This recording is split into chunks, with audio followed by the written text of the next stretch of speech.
Hi Mum, you do everything for everyone else. Let me help you make your life easier.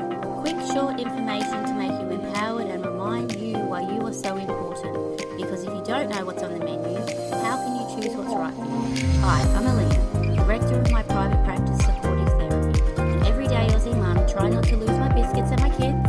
As a mental health professional, I'm here to share my secrets so no other mother feels alone and powerless. Knowledge is power, and I want you to be powerful. Think of it like I'm your mindset coach through all of this. Everything is backed by science and psychology. I believe in you, and I want you to be the best version of yourself. To be happy and to feel in control, you need to be mentally strong. Hello everyone, my name's Alina from Supportive Therapy, and this one is a really great episode. It's just a little quick one, but it's essentially me trying to plant some seeds. And I remembered, and I've been learning and trying to evolve within myself, and there's been little things happening in my life lately which has been taking me off kilter or impacting the way that I think and ruminating over and over again, right? So after doing some research, as well as my kids going through some stuff at school with friends and teachers, and even sometimes when they have conflicts, the ultimate cheat sheet code is being able to protect your peace, stop getting offended by other people, to essentially reclaim your peace and never take things personally, right? Could you imagine a world where it didn't matter what people said or did, you never got offended? You never took it personally. It was literally cool as a cucumber, water off a duck's back. Whether it be friends or family or your partner, whether it be kids, even to the point where you were driving and someone cut you off, whatever. They probably need that more than me. Maybe they're about to poo their pants. Whatever that is, right? One of the greatest cheat sheet codes in life is to stop getting offended and being mindful in that moment, right? Not because you don't have feelings, not because you should tolerate disrespect, but because being easily offended makes you easier to control. And essentially, instead of having your own emotional state, so your emotional state is I can have a happy state, I can have a calm state, I can have an anxious state. So when someone's able to influence your state, you're essentially a slave to them in that moment because you lose yourself and you get sucked into their little world, right? So we just need to be able to talk about how to build that emotional strength to essentially develop, for lack of a better word, or like an 80s term, a thick skin without losing your heart. So how can you do that authentically every day so that it increases your happiness and well-being? So how essentially you can stop handing your power over to other people's opinions or their moods or their outbursts or their projections or their defensiveness. No. The best way to end something is let it start. Conflict thrives on attention, and the moment you engage, it grows. It's like you're feeding it. But if you simply let it be and withdraw your energy, it withers away like a fire deprived. The best way to end something is just let it start, okay? So when we think about that, it depends which situation this is relevant for you. We need to understand sometimes why we get offended, right? So when you feel offended, what's actually happening? So in terms of the brain, it perceives a threat to your identity, a threat to your status, a threat to your belonging, a threat to your self-worth, right? It could also be understanding in that moment a threat to your emotional safety. It could be a betrayal in that moment. It could be really overwhelmed and caught off guard. Sometimes you're even fighting for validation in that moment for the other person to understand you or to validate you, right? And then obviously your whole entire nervous system's going to be able to react, okay? So when someone disagrees with you or comes for you, criticizes you, misunderstands you, or is really quite defensive, it doesn't automatically mean that you are wrong, that you are bad, or you are unworthy or unsafe, right? Simply, it just means someone else have a different perspective. And in that moment, are they able to be regulated and emotionally mature to have a conversation with you? But if they've flown off the handle, it kind of looks like they're not able to in that moment, right? So sometimes that can look like, for lack of a better term, when you're easily offended, it looks like you can almost be easily manipulated by other people and their emotions or their situations or whatever their intent is, right? So this isn't for blame or for shame. This is for empowerment and to help look at the bigger perspective about understanding sometimes how we react to things as opposed to respond to things.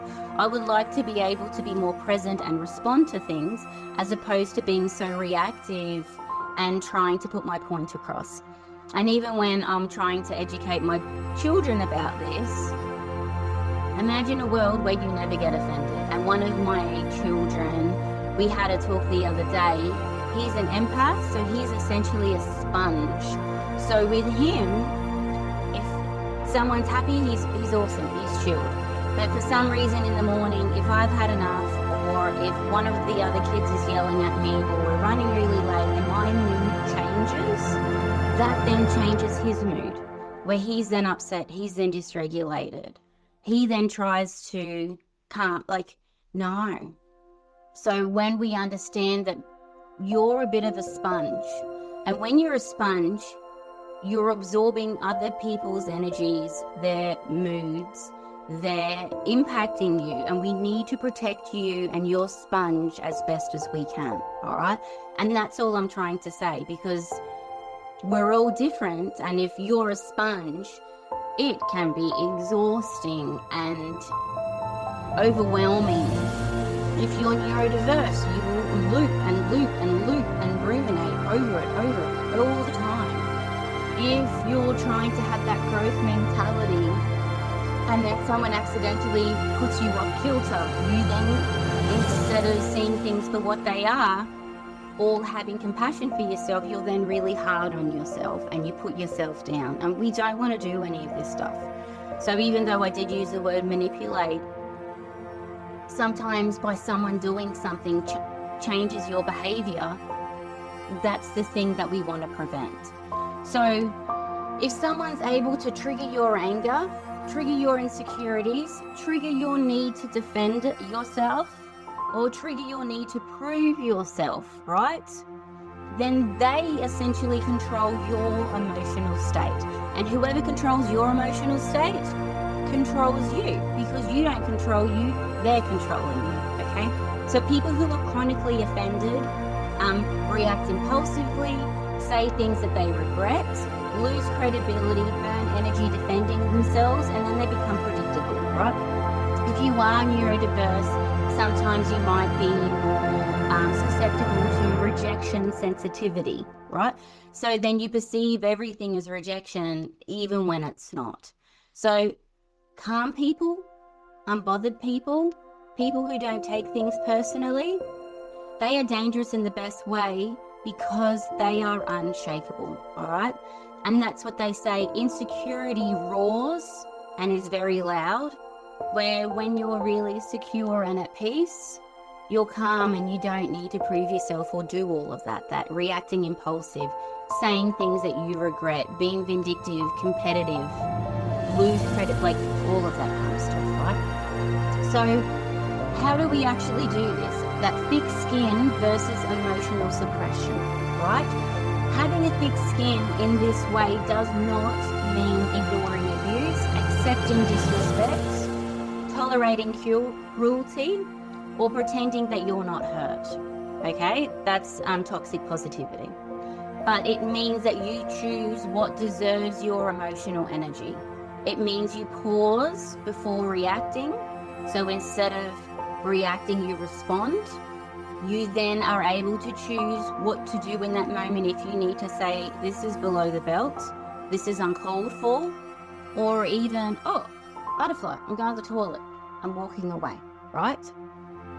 It means in that moment you're able to have the clarity to be present, to ask, is this about me? Are they coming for me because I'm the problem? Or is actually about them? Have they had 2 hours sleep?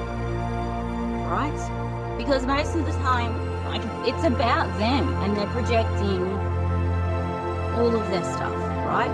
Their projection, their insecurity, their mood, or their wound is for them and not you, okay?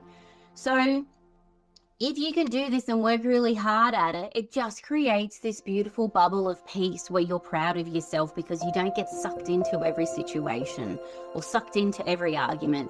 And sometimes people that are neurodiverse as well, they're dopamine seekers. And some people get dopamine from picking and picking and picking, or starting arguments and starting fires. And remember that thing that I said in the beginning? Don't give it oxygen. Don't give it oxygen. Don't bite. Don't take the bait. Okay?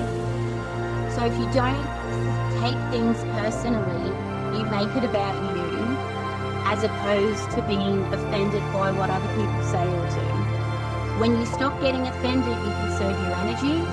You will stay clear-headed. You will make them better decisions, and you respond as opposed to reacting, so you're not going down to their level, right? You can then model emotional strength for your kids, because imagine if you were in a relationship, hypothetically, with a neurodiverse dopamine seeker who their dopamine is to pick, pick, pick, and they also have rejection sensitivity.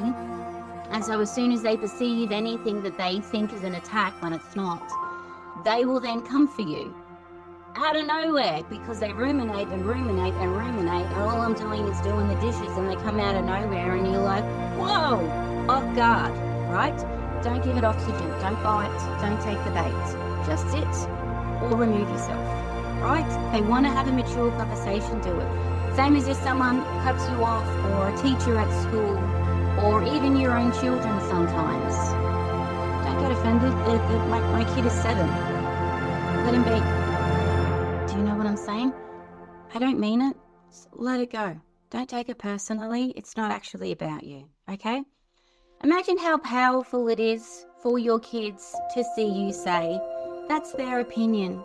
I don't need to internalize it. That then is generational emotional intelligence. Can you imagine if your parents taught you this when you were little? Oh, how much easier would life be? Do you know what I mean? So how to train yourself to not get offended. So this is a skill. This is a learned skill. People don't naturally inherently have this. This is a learned skill, and this is why Mentally Strong Mums is here. So it's a cheat sheet for all of these things for you to be happy, right? So because it's a skill, you build it like a muscle. One pause before you react, okay? When you feel the surge, whether it might be adrenaline, might be anxiety, it might be frozen, sit, don't say anything for 10 seconds. Let everything just be able to settle, all right? 2, even in your own mind while they're going Burko or whatever, why did this trigger me? What insecurity did that hit? Am I reacting to the present or to my past?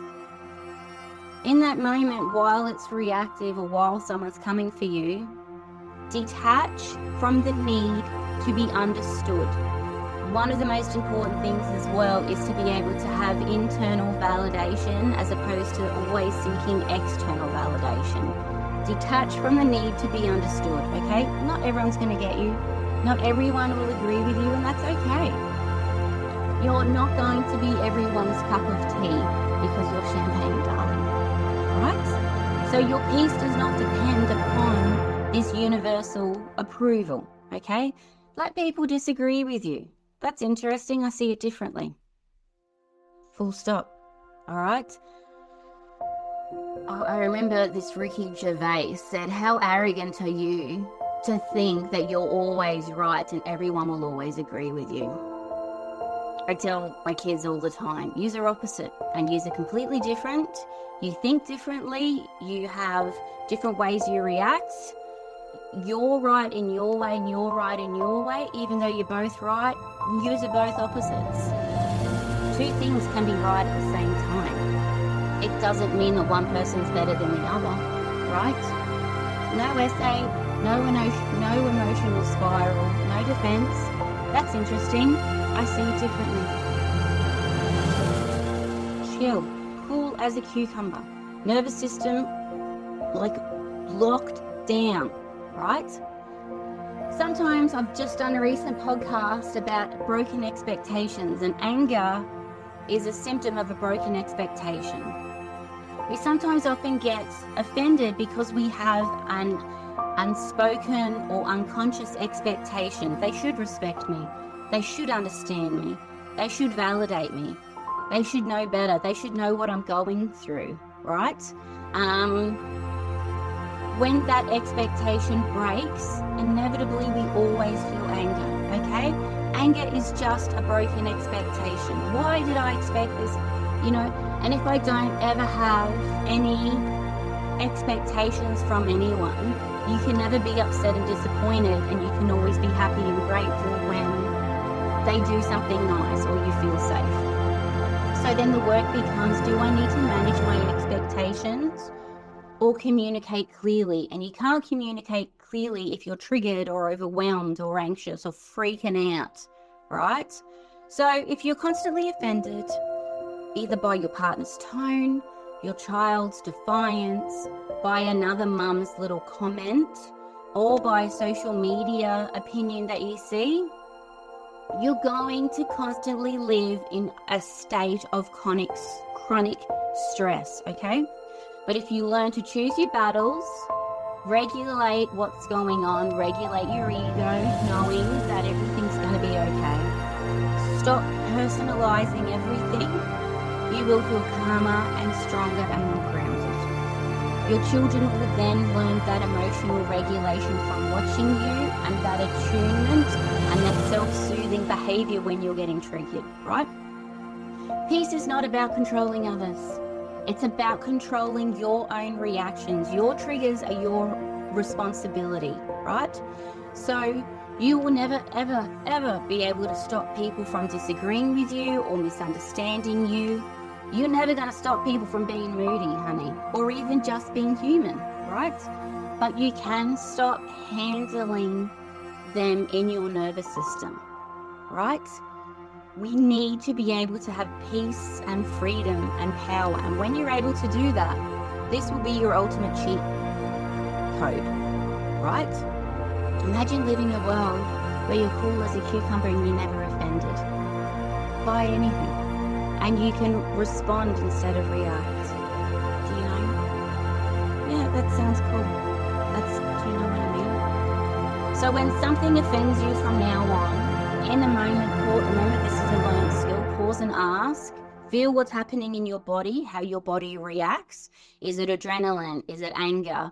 Is it fear? Do you need to run? Do you want to cry? What does that look like? When something offends you, pause. Is this worth my peace? The answer is no, let it go. Train yourself to be harder to shake. Protect your state, because the more unoffendable you become, the more unstoppable that you will be, all right? Because you are mentally strong, and that's the point of all of this, to be mentally strong. The best way to end something is let it start. Conflict thrives on attention, and the moment when you engage with it, it's going to feel like you're feeding it and it's going to grow. You simply let it be, and you withdraw your energy, it will wither away like a fire deprived, okay? Teach that to your kids too, but you can't teach it if you don't understand how it works, all right? Well, I really appreciate everything. I hope this was beneficial for you. It's definitely my goal for this year to be able to not get offended and be more present. And even sometimes when my kid says stuff or whatever it looks like, just be chill. Cool as a cucumber.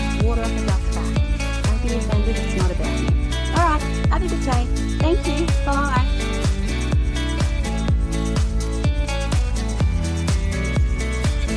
If you're hearing this message, you listen to the entire episode, and for that, I want to thank you for your support. It takes me hours to research and create this for you, so I genuinely hope you enjoyed it and felt more mentally strong. If you have any suggestions or improvements, let me know, because I'm always open for criticisms. If you have found my information useful, please leave a review and subscribe. So by leaving a review, it's a value exchange. It's good karma. I value your support just as much as you value mine. So find me on Instagram and Facebook by searching Mentally Strong Mums, and I'm Aussie, so it's spelled with an E. And then you can find links to resources on www.mentallystrongmums.com. This podcast is for you, so let me know what topics you would like to see covered in future episodes. And if you yourself is a professional that is working with mums and would like to be a guest to help other mums be mentally strong, I would love to support you. So message me on Instagram on Mentally Strong Mums, MUMS, all one word. Thank you so much for your time. Have a wonderful day, you beautiful mum.